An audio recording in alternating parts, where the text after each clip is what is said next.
He was the national commander of the Revolutionary Proletarian Army, Alex Buncayao Brigade. Naku po, patay tayo dyan.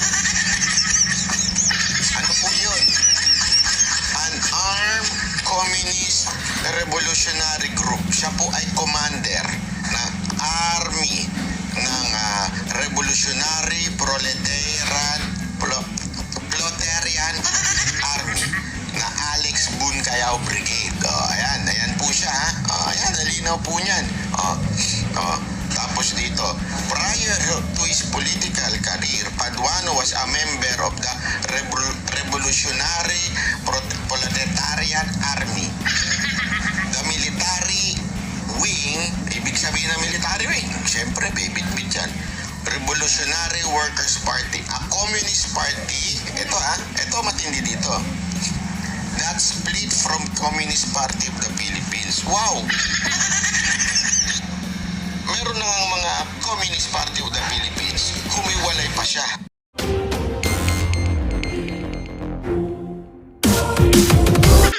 Pakikita natin kung ano talaga ito si Paduano. Huwag na tayong lumayo. Punta na tayo sa Wikipedia. Lalayo pa tayo. Ito, ayan. Sino ba si Paduano? He was, basa. Ayan. He was the national commander of the Revolutionary Proletarian Army, Alex Buncayao Brigade. Naku po, patay tayo dyan. Ano po yun? An armed communist revolutionary group. Siya po ay commander ng army ng Revolutionary Proletarian Army na Alex Buncayao Brigade. Ayan po siya ayan, nalinaw po niyan. Tapos dito, prior to his political career, Paduano was a member of the Revolutionary Proletarian Army. The military wing, ibig sabihin ng military wing, siyempre, bibit-bit yan. Revolutionary Workers Party, a communist party, ito matindi dito. That split from Communist Party of the Philippines. Wow! Meron na ngang mga Communist Party of the Philippines, humiwalay pa siya. Meron nga ng mga nagre-rebelde, himuwalay pa siya doon sa nagrebelde pa siya doon sa nagre-rebelde. He went on to become its national commander. Ayun. Gusto naman palang maging leader, kaya naman himiwalay. Naging leader siya. So, basta, mahirap ng pangalan ninyo. Paduano later disengaged from the group as he sought to participate. Tinan mo na. Ito, si Paduano daw umalis dun sa grupo niya kasi nag-participate siya sa party list for abang lingkod. Mga kababayan, ang tanong, umalis ba talaga? Para lang pumasok sa party list. Yun ang tanongin natin. Sir, umalis po ba talaga kayo?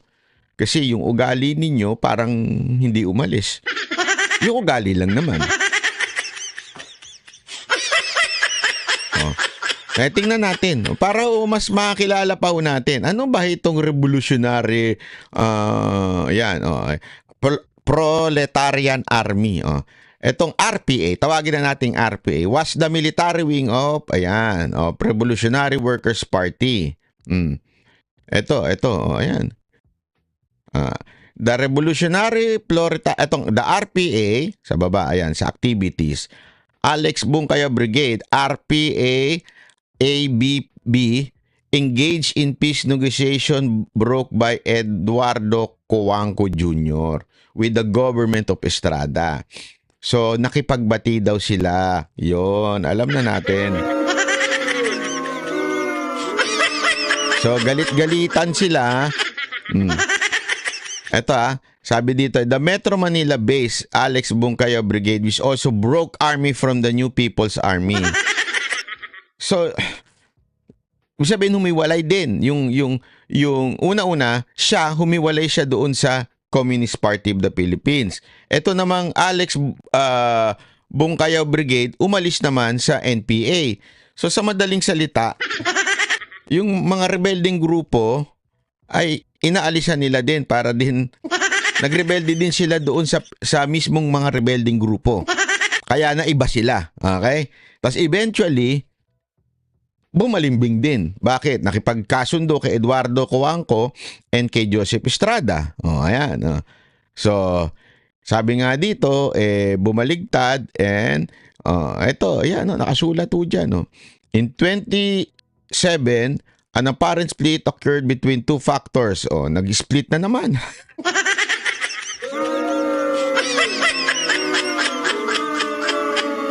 Grabe talaga. Ay, nako. Split kayo ng split, ah. Ano kayo pinag-splitan ninyo?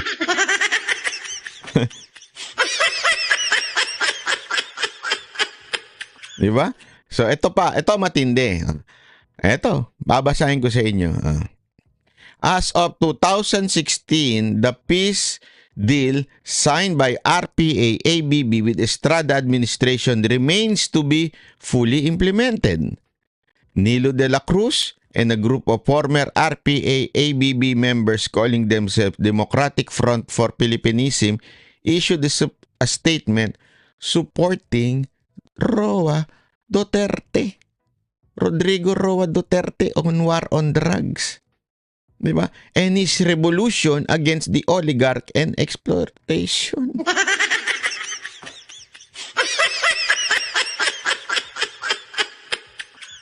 Ay nako, so ibig sabihin mga kababayan,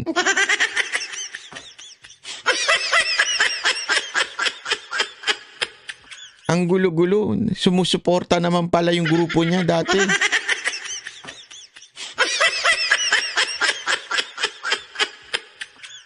So anong pinipiyok nitong taong ito ngayon? Hindi natin maintindihan. Ano kinaiinit ng butchi mo ngayon? Akala ko ba dati yung grupong inalisan mo, sumuporta naman pala ka sa war on drugs. Ngayon, ang napapansin ko lang dito, hindi natin to sinasabi para kundinahin na. Kasi para makaintindihan natin yung tao, kailangan nating alamin yung kanyang background. Ang background niya, dati talaga siyang militante. Dati nga siyang head di ba? Ng isang breakaway group, ika nga. So naging naging talagang humawak siya. So palaban itong taong ito. Nagrebelde siya until nung siya ay tumakbong party list. No, nung tumakbo siyang party list, ayan na nga nagkaroon na nga ng mga pag-uusap doon yung grupo na kanyang kinasamahan. So sa madaling salita po nakipagbati din sa gobyerno. Yun ang kanilang personalidad. Yung grupo na yun. At the same time siya naman nakipagbati na sa gobyerno din through party list. Tama, mali? Ngayon, ang tindi na ng kanyang pagsipsip doon sa kanilang speaker.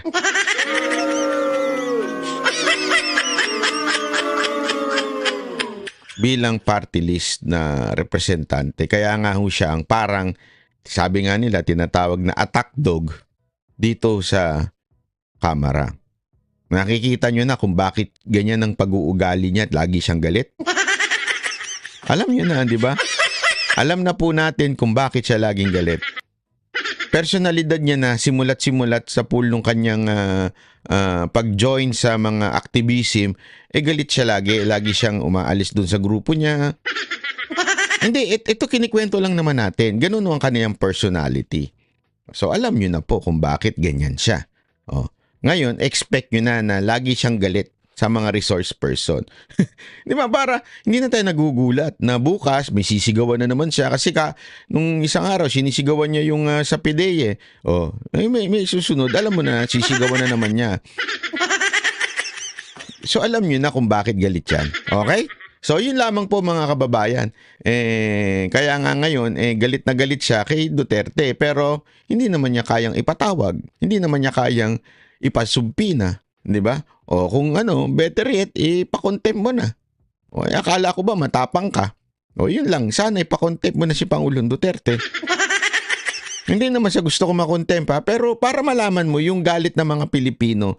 Again, hindi ko again I am not, and never will encourage rebellion against the government. Tandaan niyo yan. I will always say this to my channel. I believe in Romans 13 verse 1. So I will not encourage anyone to rebel against the government. When I say, nang malaman mo, ang hinahanap mo is that you would know yung galit ng taong bayan sa inyo. Kayong mga congressman. Kasi ngayon, feeling nyo, gustong-gusto kayo ng tao. Nabubulag kayo ng mga trolls. Pero ang totoo, galit na ang mga Pilipino sa Quadcom. Galit na ang Pilipino sa inyong mga congressman na walang inatupag kung hindi mamulitika. Yan po kayo eh. Mamulitika ng mamulitika ng mamulitika. Diyan galit ang mga Pilipino. Kasi kawawa naman ng mga Pilipino napapabayaan na dahil sa pamumulitika lang ninyo. Gawin nyo yung trabaho ninyo, hindi magagalit ang mga Pilipino. Ngayon, gutom. Walang trabaho, ang tindi ng krimen. Tapos ang inaatupag ninyo, gipitin lamang ang mga Duterte para sa 2028 yung inyong speaker ang maging pangulo. Wag ganun. Masyado kayo. Abuso na yan. Maraming salamat po. May balita, Mayor, na ang ICC prosecutor sa dito na doon. ICC? Yes. Ang kilala kong ICC is Immaculate Conception College. Utang ina. Sabihin mo sa ICC.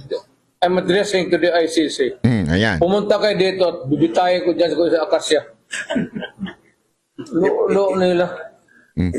Ano? Lo. Sabihin ng lo. Parang, di ba iba ibig sabihin nun?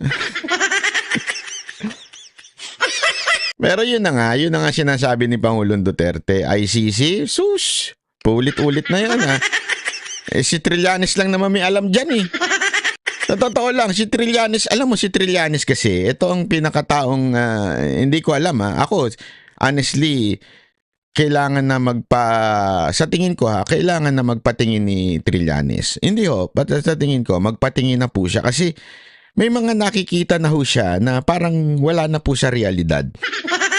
Hindi ko alam kung may problema na po ba, pero ano ba kaya ang problema? Hindi ako nagtatanong lang ako, Senator Trillanes. Bakit may mga nakikita ka nang hindi namin nakikita? Kahit nga yung iba mong mga kasamahan, di ba yan nga yung komento ni Escudero, hindi rin niya wala rin siyang alam. Actually, kahit nga yung kakampi mo sa kamera, tinanong din Alam naman natin na to si Trillanes, may comment pa silang ganun Di ba? Chismoso ka daw. So, alam mo Trillanes, yung mga ganyan mong birada, sana medyo dahan-dahan na. Dahan-dahan ka na kasi una-una retired ka na, laos ka na, di ba? Laos ka na. Hindi, laos ka naman talaga na Alam mo, eto Trillanes yung pagtakbo mong mayor sa Caloocan, yan palalo ang magpapalubog sa'yo. Gago! Yan palalo ang magsasabi at magdideclare sa buong Pilipinas na isa kang laos na. Yan ang... Ito magdidiwang tayo. Sana makilala natin ng itong mananalong di ba? Si Mayor Malapitan. Sana makilala natin si Mayor Malapitan at malapitan natin. Tapos pagka nanalo siya bilang mayor, mag-celebrate tayo kasi dahil sa kanya napatunayan sa buong mundo na laos na at wala nang naniniwala kay Trillanes. Di ba? Kaya hindi totoo, kaya ako makikidiwang ako sa victory party ni Mayor Malapitan. Sa totoo lang. Sana maimbitahan ako ni Mayor Malapitan na sumama sa victory party niya. Dahil po napatunayan niya na wala nang kwenta ito si Trillanes, Okay? Tali natin to. Pwede daw magbigay ang Senate ng transcript ng statement. Yes, statement sa Senate hearing. They will do that. Well, it's up to them. Alam mo may mga, sorry minsan talaga nagtataka lang din ako sa mga tanong ng media, no? Ba't sila magtatanong ng something na not directed to the person who said that? Alam mo, halimbawa, o kaya yung wala siyang authority sagutin yun kasi yung tanong na yun para sa ibang tao o sa ibang departamento. Di ba yung tanong na, magbibigay ang Senado ng ano, okay ba sa inyo magbibigay ang Senado ng ano, parang, ba't di mo tanong sa kanila? Ba't mo sa akin tatanong? Diba sila naman po yung magbibigay? Hindi, banat ba? Ikaw naman, makapuna ka naman. Kaya sinasabi lang naman ng mga media, tinatanong lang naman nila kung ano ang masasabi. Kasi iklaruhin nyo. Kasi yung tanong ninyo parang naka-direct kay Pangulong Duterte. Bibigay daw sa Senado. Bahala sila tuloy.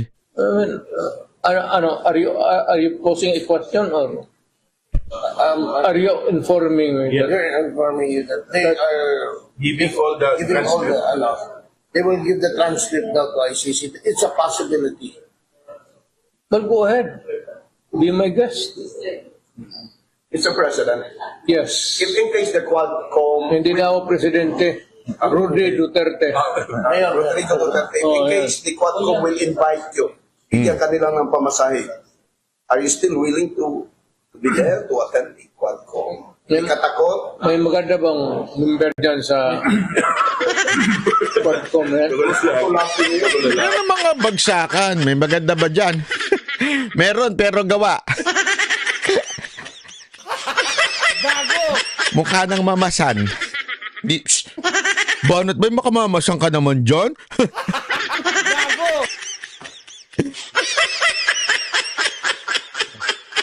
Yung medyo may edad na tapos nagba-vitamins na ng Botox.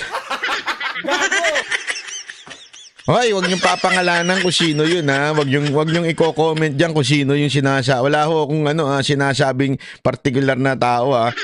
Wag niyo i-comment diyan, ha. Sama ng mga ugali ninyo kapag kinoment niyo 'yan. Kasi meron diyan yung parang parang addictus na sa sa Botox. 'Di ba? Sabi nga, sa bagay may asim pa. Kaya lang medyo yung mukha niya maayos pero yung katawan hindi natin wag niyo nang banggitin kung sino yun, kasi wala naman ako pinatutukuyan dito eh.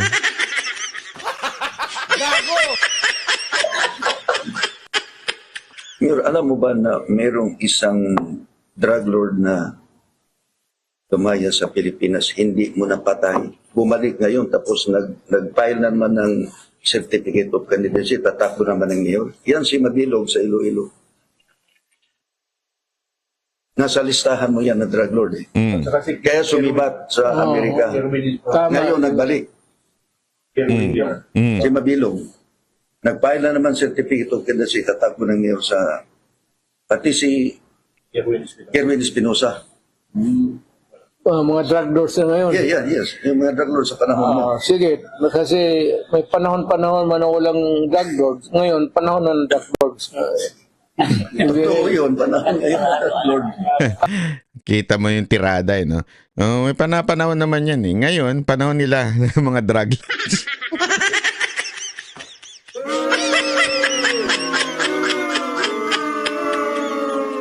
Alam mo, kawawa talaga bayan natin. Hindi naman siya pero mantakin mo, panahon na ngayon ng mga drug lord.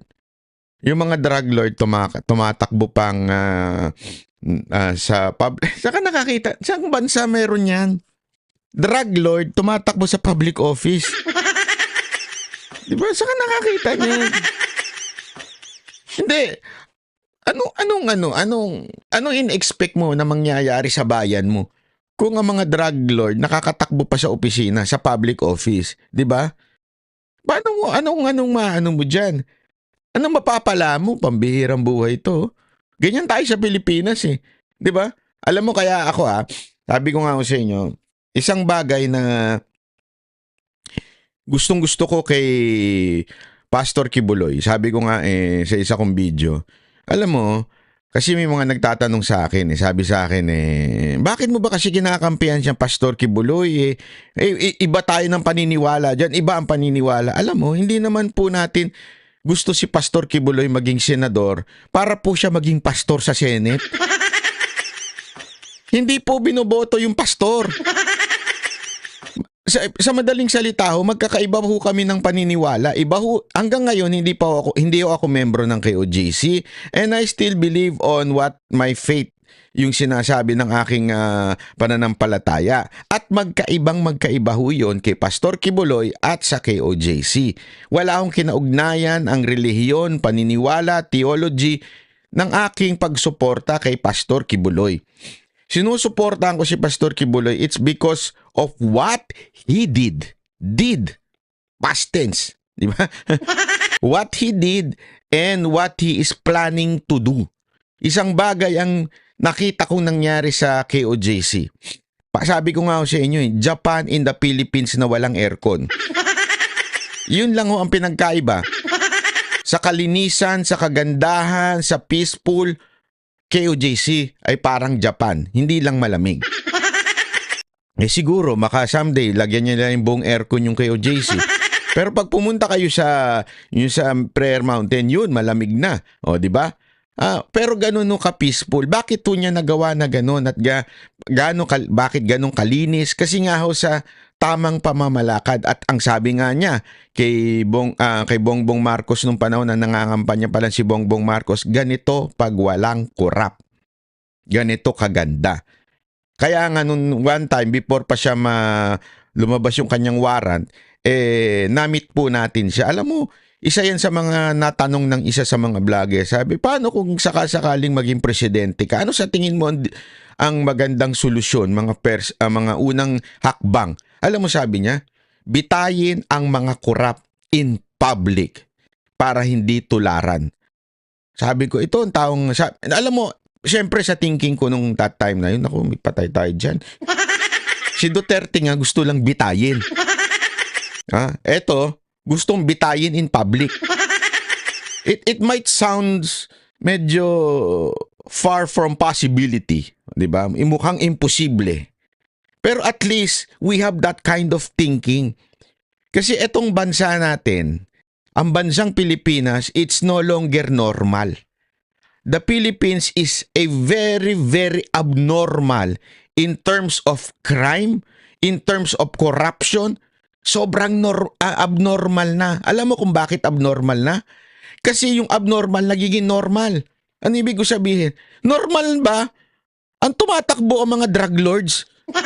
Paano nangyari naging normal yun?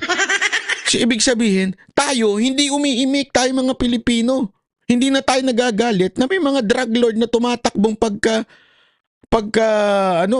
opisyal ng Pilipinas. Ano to? Ganon na tayo kamanhid. Tingnan nyo mga adik, nag-YouTube, pinopost pa, proud pa. Oh, di ba? Pinopost pa sa social media tapos tayo parang normal lang sa atin. Gago ba tayo? Subukan yung gawin sa ibang bansa yan. Subukan yung gawin dito sa Japan yan. Eto ganito. Meron akong mga kaibigang boss dito, mga sacho, may mga kaibigan akong mga negosyante. Tapos may tinanungan ako doon tungkol sa mga pabango kasi bumili ako ng favorite kong pabango. Yung Isimiyaki. Japan kasi yun, Japan. Ganda nun. Tapos nagpunta ako doon sa isang parang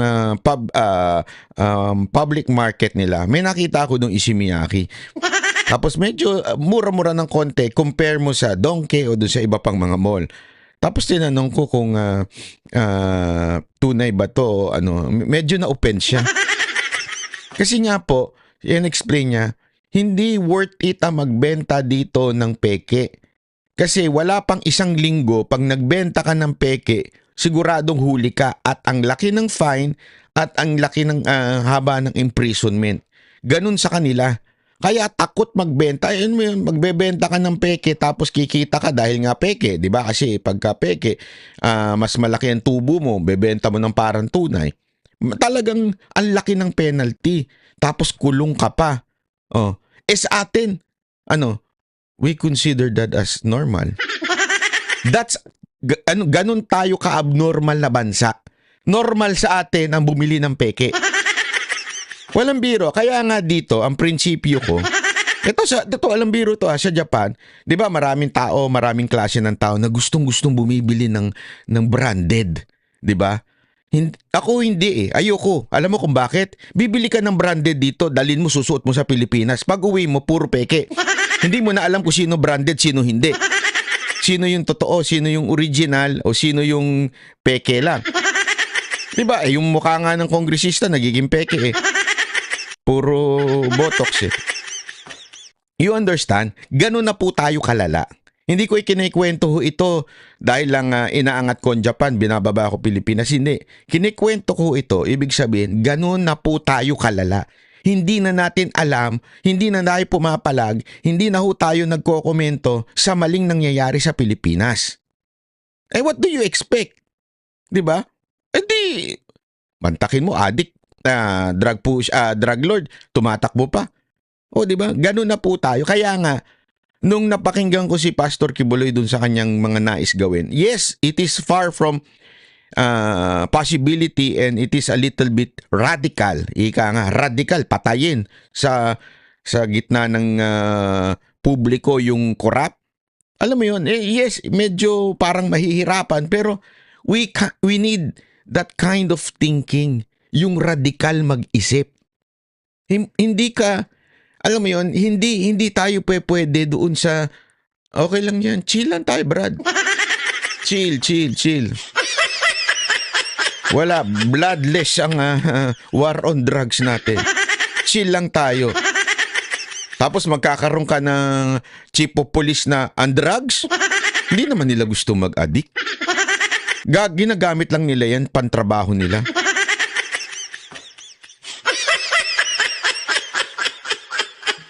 O sige, tanungin ko kayo, paano masusolusyonan yan kung ganyan ang ugali ng mga namumuno sa atin? Di ba?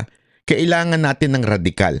Kaya nga, nung panahon ni Pangulong Duterte, yung kanyang radical approach in concerning or fighting against crime, matindi ang nagawa sa ating bayan. Talaga nga naman bumagsak ang krimen. Although sa crime index tumaas kasi nga maraming nahuli, maraming napatay. Ang tanong, sino napatay? Hindi, eto na lang, 6 na taon. Nakikita natin sa telebisyon, sino napapatay? Mga adik. Mga nagtutulak. Ngayon, sino napapatay? Hindi, manood kayo ng news ngayon. Kita nyo. Alam mo, kanina nga ang dami ko napapanood na mga news na pambihira naman. Abnormal to sobra. Sobrang abnormal na ito sa Pilipinas and yet, tayo parang na-immune na tayo. Okay lang yan, ganyan talaga buhay. Ang sa Pilipinas parang survival, matira matibay. Yun ang totoo, matira matibay. Kung may ano ka, talagang patayan to sa patayan. Ganun ang datingan eh. Eto, tuloy natin ha. Go retired na. Ayoko nang. Kaya pala, ako sabi nga ni Pangulo, retired siya. Si Pastor Kibuloy, magsisimula pa lang. Subukan natin. Subukan natin siya maging senador. Mga kababayan, ito. I'm asking you, let's try this person. Alam ko, iba sa inyo kahit yung mga Duterte. Not all Duterte supporter are somehow convinced on Pastor Kibuloy. Again, separate the faith, separate what he is saying about faith. Ang nyo ngayon yung kanyang ginawa at nagawa na sa kanyang kongregasyon. Magaling siya. Administrator siya. Magaling siya magpatupad. Magaling siyang to the point ang daming naiinggit. Kaya nga siya ikinulong, naiinggit. Marami hong nangyaring pag-aakusa. Nakita nyo naman, pinabulaanan mismo nung mga kasama na nag-aakusa. Sinasabi nga nila na meron ako napanood na isang Ukrainian Sabi nila, hindi totoo yung sinasabi nitong isang Ukrainian. Siya, yung Ukrainian na yon, yung babaeng Ukrainian na yon, hindi na siya membro ng KOJC. Nasa ibang bansa na siya. As a matter of fact, pwede niya nang siraan si Pastor Kibuloy. And yet, hindi niya matiis. Nagpa-interview siya sa SMNI at sinabi niya, hindi totoo yan. Alam nyo, kasi pag kayo may nakausap na mga Ukrainian, Russian, malalim ang malalim ang pinagdaanan yan. Meron tayong mga kilala at mga kaibigan ganyan, mga Russian. Malalim po ang kanilang buhay. Malalim po ang kanilang pinagdaanan sa kanilang bansa. Na minsan, nagkakaroon na sila ng ugaling hindi maganda. Nagiging materialistic na sila to the point that they're selling their bodies. They're trying their best. Lagi. Sila yung mga nababalita ninyo na sasama sa mga basketball player, NBA. Tapos, with consent, sabihin, agree sila na makipag labing-labing dun sa player, tapos kinabukasan magdedemanda, sasabihin ginahasa sila. Ganun po. May pagkaganon na silang ugali yung iba.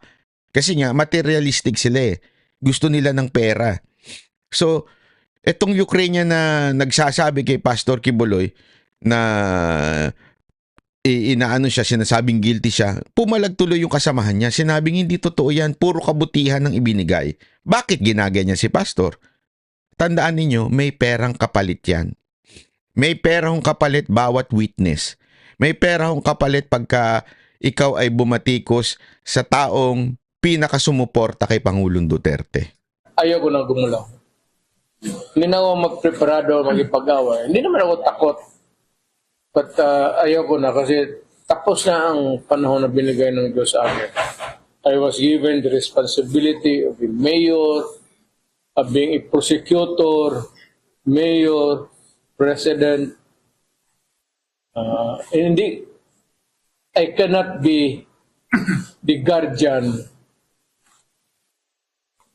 of my people for all time. Pero bakit meron pang gustong bumalik ka? Ayaw ko na. Ayaw ko na rin pumatay. Kasi, At yung mga vlogger, daming mga O di ba? Diretsuhan eh. Marami yung gustong magsabi na bumalik ka na, ganyan-ganyan. Ayoko na. Ayoko nang pumatay. Ayan na. Diretso na sinasabi. Ayoko nang pumatay. Di ba yan naman ang gusto nyo malaman? Pumapatay ba si Duterte? Ayan. Ayoko nang pumatay. vlogger ngayon gusto Duterte ibalik. wala na ang kamay ko. Nagtigas na ako. Ayaw niya pero ang mga tao gusto siyang ibalik. Ayaw ko na. Yung mga tao Hindi ko na. gusto. Yung mga vlogger Sabi nga ako na I would again refer you to the Bible. There is always a time for everything. Time to be born. There is a time to be mayor, a time to kill, and a time to be peaceful, and a time to be at peace with the world. Yan ang, ito ang talagang, ito ang tinatawag mo na hindi lang knowledge, may wisdom. Kasi ang knowledge, madali yan eh. Yung marami kang alam tungkol sa Biblia, marami kang alam pagdating sa buhay-buhay. Pero ang wisdom, ito yung nagtuturo sa'yo, yung knowledge na yun, i-apply mo na sa buhay mo. Kaya nga sabi niya dito, di ba, tulad nga na sinabi sa Biblia, there's a time for everything. Time to kill, time to be peaceful, time to be mayor. Ganun, tama naman siya. Hindi ho siya, alam nyo, imagine this kung si Pangulong Duterte ay sakim sa kapangyarihan. Rewind natin. 2021-2022. Ang taas ng kanyang trust rating, 80%. Kung siya sakim sa kapangyarihan tulad nung dati, mag-declare lang siya ng martial law, mag-declare lang siya ng malupit na revolusyon, and he would stay into power, alam mo yun, to continue his term hanggang kingdom come, sabi nga, ika nga di ba? Kaya niya hong gawin yun. Bakit? 80% papalagan mo? Kung ikaw, sabi nga nila, hindi pwede yun kasi may Congress na, di ba, to approve ay martial law. If you are a congressman at that time, and 80% political ang support na Pangulong Duterte sa taong bayan, papalag ka ba? I don't think so. That's a career suicide for you. 80%. Until nung bumitaw siya, 80%. Mantakin mo, Kung sakim lang yan, mga kababayan, kung yan ay greedy lang tulad ng mga congressman ngayon sa kapangyarihan at sa pera, di sana tinuloy-tuloy niya na. Pero nga naniniwala siya that there is a time for everything.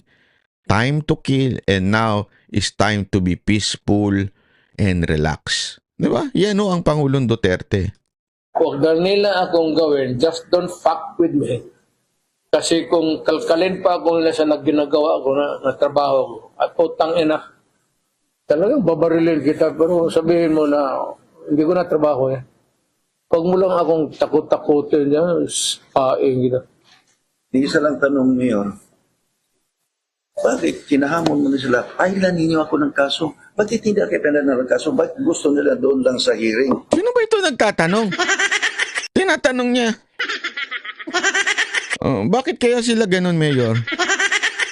Ba't di siya tanungin mo yung mga congressman? Hindi. Biro lang. Hanggang dyan lang. Hinamon mo naman na pailan nyo na ako ng kaso. Bakit hindi ka pinadala ng kaso? Inamin naman ang pinatay mo yan. Ayaw ko sumabugok na yan. Mayor, if NH will be invited by Trump administration to be one of the consultants for drugs, will you accept that? Ayaw ko na rin. Kasi matanda. Tinatanong siya kung ikaw ba invite ni Trump maging consultant for war on drugs. You will agree? Sabi niya, ayoko rin. Alam mo, sa totoo lang, ito yung mga bagay na pwede. Kasi alam natin na malapit si Pangulong Duterte at si Trump. Nag-uusap sa telepono. Di ba? Pwede sana yung mga ganyan, pero wala. Siya talagang ayon ko na. Maging hambugiro na kasi ako. Marami naman diyang ex-drug lord. Yan. Okay. Anyway, final question po ngayon. The issues against you in both the Senate and in the House is always focus on extrajudicial killing and Davao Death Squad. This started during the time when Laila De Lima was still chairman of the Commission on Human Rights in 2009 to be exact. How come, despite the fact that about 20 years had elapsed, hanggang ngayon, wala silang ebidensya na pinakita sa korte o sa publiko. In the allegation that dito sa Davao, halimbawa, there were 2,000 extrajudicial killing victims which was buried in Dilaod, Wari. In Maa. How come up to this time, they have not produced a single piece of evidence? Naging CSR, naging DOJ Secretary, naging Senador. Hindi ko man, I'm not challenging Senator De Lima to come up with something. Magyayabang na rin ako. Maybe because being a lawyer, mahirap talaga mag-build ng kaso. Parang bahay yan eh. Start a poste, yun. Tapos you get to the wall and then to the roof. Mahirap talaga lalalo na kagaya ko na mayor. Nakikita niya yung flow ng tanungan. Pag medyo mababaw yung tanong kay Pangulong Duterte, yung banat niya mababaw din, yung sagot niya. Pero pag malalim yung tanong, malalim din yung sagot niya. Kaya nga depende talaga sa tanong eh. Kung gusto mo lang ng soundbites, asarin mo lang si Pangulong Duterte, i-provoke mo lang. Di ba? Pero dito, tama eh, lalim ng sagot niya eh. Kung alam mo yun, ayoko naman naturuan si De Lima kung papaano, tsaka mahirap talaga mag-build ng cases. Kasi ang tinatanong dito, bakit parang walang nagawa si De Lima eh. Actually, you can transform that kind of question into provoking para ang sagot ay soundbites lang. Pero since malalim yung tanong nung nagtanong, yung laging kasama ni Pangulong Duterte, malalim yung tanong niya, malalim din yung sagot niya. Pero siguro kung ang tanong mo dyan, ba't sa tingin mo walang nagawa si De Lima sa war on drugs? Baka sabihin niya, ganito lang yan. No, siguro dahil kay Dayan o something like that. Ibig sabihin, mababaw na tanong, mababaw na sagot. Pero pag malalim ang tanong, malalim din sumagot si Pangulong Duterte. Wala man akong naalaala na pinatay ko na nabanhaw. Na nag-resurrect. Hindi biro. Hindi. Ewan ko, because siguro baka naawa rin ng Panginoong Diyos na ayaw ako bigyan ng problema kasi sa katandaan ko ngayon at this age, baka he might really want to spare me of gusto na lang ng Diyos siguro maligaya ako. Ganito na lang, for whatever there was, or ano ang nangyari o anong sinabi nila na ginawa ko, kaya yung sa Dumoy, inubos ko talaga.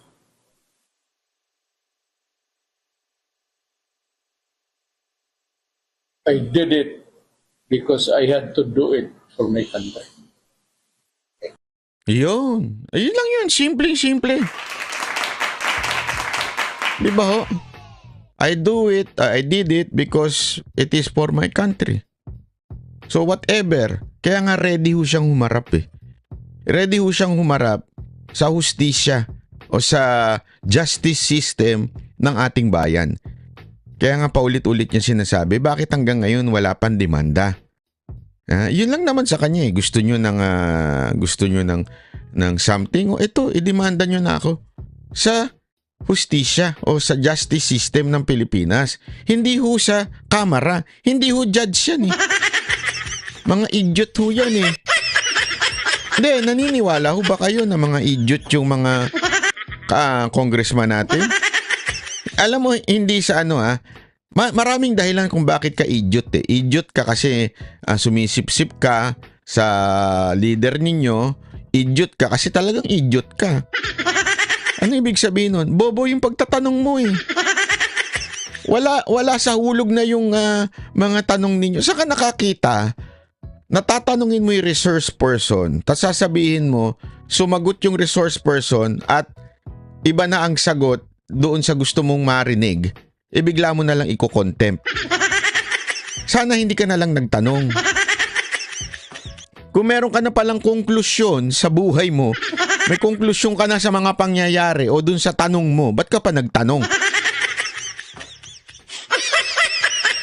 Parang kayo yung mga jowang naghahanap ng gulo. Yung alam mo na yung sagot pero nagtanong ka pa. 'Di ba? Nahuli mo na. Pero tinanong mo, saan ka galing? Galing ka na doon sa opisina, may chinuchok-chak yung jowa mo, yung asawa mo, 'di ba? Tapos tatanong mo pa, saan ka galing? Alam mo na yung sagot eh. Pag nag-iba pa ng salita, yari pa. Saan ka galing? Sa istasyon ng tren. O kaya naman sa istasyon ng bus. Hindi, you understand what I mean? Na ganun no ka-idiot ho itong kamera natin. Kaya naman hindi na dapat talaga umattend si Pangulong Duterte doon. Kaya tama yung mga sinasabi ni Duterte tungkol ho dito sa bakit hindi siya a-attend. Nasabi niya na lahat ng gusto nila marinig, nandyan na ho yan. Yung sa ICC, wala naman hong kwenta yan. Paulit-ulit lang yan. Kung may mangyari man, hindi, ganyan talaga eh. Ginawa ko yan para sa aking bayan. Yun na po yun. I did that for my countrymen. So, hanggang dito na lang.